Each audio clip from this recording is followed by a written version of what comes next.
Wrecking Ball is Doomfist, but tankier. The way his kit is designed, he gets most of his value as a hero from one quick engage. The reason for this is because after a proper engage, you've used most, if not all of your abilities, which leaves you with your primary fire and the roly-poly maneuver. The brains behind a good hit isn't how someone spams their abilities, it's how they set up, go in, and get out.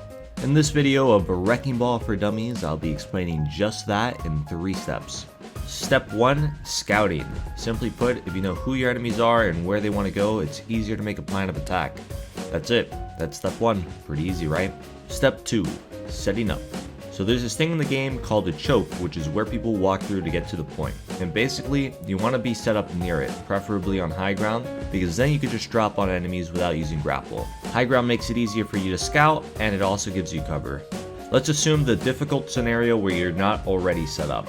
It might be tempting to run it down main and call that your setup into a hit, but that's usually the fastest way to feed. The best advice I can give you is to get behind them or take a flank angle while trying not to be spotted. This means taking the long way around sometimes, but that's fine. You're literally the fastest hero in the game. Now that you have this positioning, the enemy team should have their backs turned to you, making it easier to perform a hit. Step 3, hitting. All that's left now is to pick what's for dinner. Will you boop the bulk of the enemies into your team? Will you go for the unsupported DPS? Speaking of support, maybe I'll dive them. So many choices, how does one choose? Well, the answer to that varies since there are currently 30 heroes in Overwatch, and each one of them does something different. Who or what to go for can get complicated. But I can give you some general ideas for what to look for. First, you look for opportunities. If there's someone wandering off that you can kill, go for it. If the enemy's too pushed up, help them push up more by booping them into your team. If there are no opportunities, then it's your job to create them. On some maps, forcing the objective can do that. On others, not so much. You want to go for pile drivers on the enemy if they have a little CC or no damage. Big tip here, if they do have a lot of damage or CC, then you have to go for displacement over engagement. In other words, more booping, less slamming.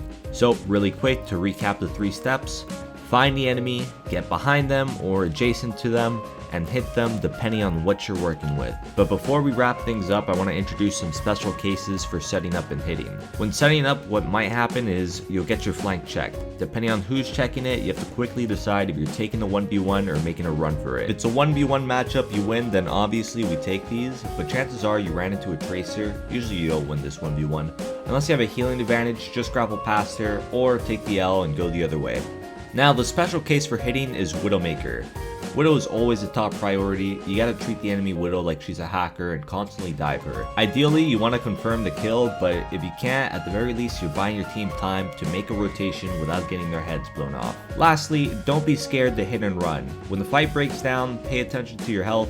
Make sure you make plays based off of that. If you're still at 1000 HP after a hit, you can play a little bit more aggressively.